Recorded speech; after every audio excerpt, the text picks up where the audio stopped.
Disclaimer. This video is only going to be relevant if you are like me, far from perfect.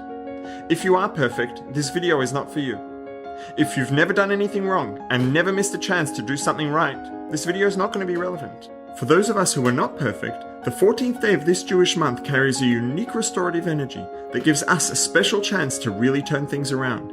It's called Pesach Sheni, the second Passover, which going back as far as 1313 BCE was a time when people who had missed out on bringing the Paschal sacrifice on the eve of Pesach, the 14th of Nisan, could bring it a month later on the 14th day of Iyar instead. There's something super interesting about this minor festival. Pesach Sheni was not actually supposed to exist.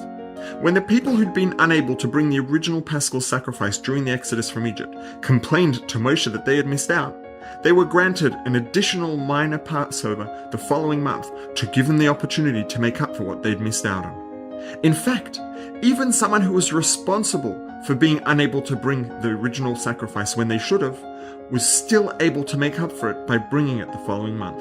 There's a Yiddish expression that goes, "Nicht ken verfallen." There's no such thing as a lost case. Pesach Sheni reminds us that although we all have shortcomings, we can allemal verrichten. We can always make things right, even when we are at fault for our shortcomings and have no valid excuses. Right will always be right and wrong will always be wrong. But in 1313 BCE, people who had missed an opportunity took a stand.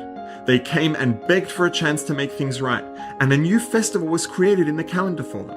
Pesach Sheni was created for people who decided to turn things around. It reminds us that we can always make things better if we're determined to.